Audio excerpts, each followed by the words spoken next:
Halo guys, kami mahasiswa dari Universitas Muhammadiyah Riau, Prodi Kimia, bersama dengan saya Setiawati Boru Sitorus dan rekan saya Anggi Agatha Hutagalung.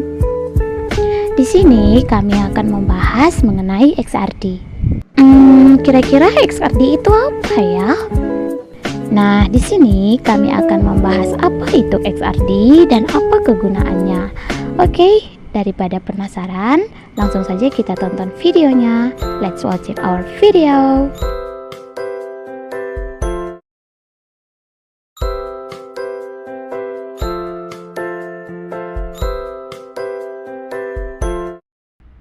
Halo teman-teman, masih ada yang bingung mau kuliah di mana?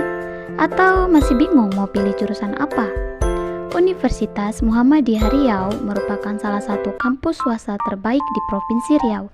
Kampus UMRI memiliki 8 fakultas dan 26 prodi. Salah satunya adalah Prodi Kimia. Di Prodi Kimia memiliki banyak sekali peluang untuk mendapatkan beasiswa.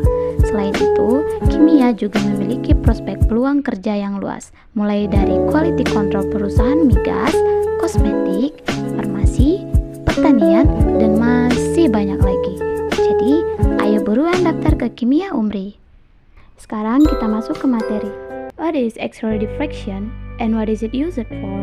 Nah, mari kita bahas. Dalam percobaan difraksi sinar X, sampel ditempatkan ke tengah instrumen dan diterangi dengan seberkas sinar X.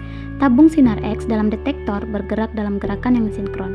Sinyal yang berasal dari sampel direkam dan dibuat grafiknya di mana puncak diamati terkait dengan struktur atom sampel. Sebagian besar, bahan terbuat dari banyak kristal kecil seperti pasir di pantai. Masing-masing kristal ini terdiri dari susunan atom yang teratur, dan setiap atom terdiri dari inti yang dikelilingi oleh awan elektron. Pada skala inilah difraksi sinar X dimulai. Sinar X adalah cahaya berenergi tinggi dengan periode berulang yang disebut dengan panjang gelombang. Karena panjang gelombang sinar X mirip dengan jarak antar atom dalam kristal, efek interferensi khusus yang disebut difraksi dapat digunakan untuk mengukur jarak antar atom. Interferensi terjadi ketika sinar X berinteraksi satu sama lain. Jika gelombang sejajar, sinyal diperkuat. Ini disebut interferensi konstruktif. Jika gelombang tidak sejajar, sinyal dihancurkan. Ini disebut interferensi destruktif.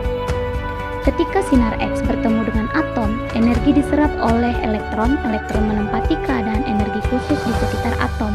Karena energi ini tidak cukup untuk melepaskan elektron, energi khusus dipancarkan kembali dalam bentuk sinar X baru, tetapi energi yang sama seperti aslinya. Proses ini disebut hamburan elastis. Dalam kristal, susunan atom yang berulang membentuk bidang berbeda yang dipisahkan oleh jarak yang ditentukan dengan baik. Ketika bidang atom terkena sinar X-ray, sinar X dihamburkan oleh atom-atom yang berjarak teratur. Amplifikasi yang kuat dari signal yang dipancarkan terjadi pada sudut yang sangat spesifik, di mana gelombang yang tersebar secara konstruktif mengganggu. Efek ini disebut difraksi. Sudut yang terbentuk itu disebut dengan 2 theta. Agar interferensi konstruktif terjadi, gelombang yang tersebar harus sejajar. Artinya, gelombang kedua harus menempuh sejumlah panjang gelombang. Dalam hal ini, tengah dari panjang gelombang dilalui di sisi depan dan setengah di sisi yang tersebar menghasilkan satu panjang gelombang tambahan. Dalam kasus sinar X berikutnya, satu panjang gelombang telah berjalan pada kedua sisi depan dan sisi hamburan yang menghasilkan 2 panjang gelombang. Ini terjadi di seluruh kristal. Sudut yang tepat di mana difraksi terjadi akan ditentukan dari segitiga merah. Sudut di atas adalah theta, setengah sudut antara sisi miring dengan depan. Sisi panjang adalah jarak antara bidang atom dari sisi pendek yang kita lihat adalah setengah panjang gelombang.